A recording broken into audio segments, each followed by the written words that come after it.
আগামীকাল থেকে registration camp শুরু হয়ে যাচ্ছে রাজ্য জুড়ে যুবসাথী প্রকল্পের ফর্ম ফিল আপ।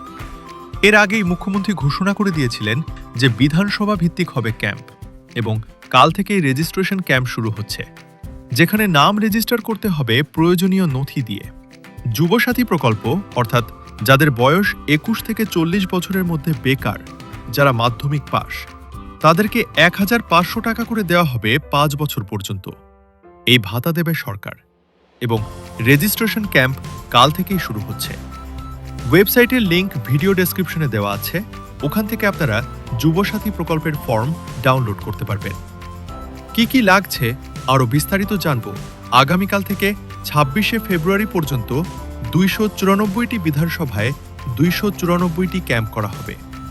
বিধানসভার কোথায় কোথায় ক্যাম্প করা হবে তা সংশ্লিষ্ট জেলার জেলা সেলাশাসকের দপ্তর থেকে প্রয়োজনীয় বিজ্ঞপ্তি দিয়ে জানিয়ে দেওয়া হবে।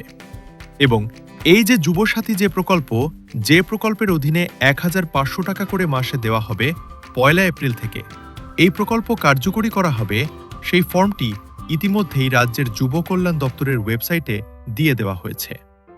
সেই ফর্মের সঙ্গে তাদের বেশ কিছু ডকুমেন্ট জমা দিতে হবে, বিশেষ করে আধার কার্ড, প্যান কার্ড থেকে শুরু করে মাধ্যমিক বা তার সমতুল্য যে তিনি বোর্ডের পরীক্ষায় পাশ করেছেন তার সার্টিফিকেট। এছাড়াও তার বাড়ির সম্পর্কে বেশ কিছু নথি জমা দিতে হবে। এই যুবসাথী প্রকল্পের সুবিধা কারা কারা পাবেন? যারা স্কলারশিপ পেয়ে থাকেন তারা এই যুবসাথী প্রকল্পের সুবিধা পাবেন, তাতে কোনো অসুবিধা নেই। কিন্তু যারা সরকারি বিভিন্ন সুরক্ষামূলক প্রকল্পের সুবিধা পেয়ে থাকেন তারা কিন্তু এই প্রকল্পের আওতায় থাকবেন না। মমতা বন্দ্যোপাধ্যায় ঘোষণা করেছিলেন এই যুবসাথী প্রকল্প নিয়ে আসা হচ্ছে ২১ থেকে ৪০ বছর বয়সী যুবক যুবতীদের জন্য।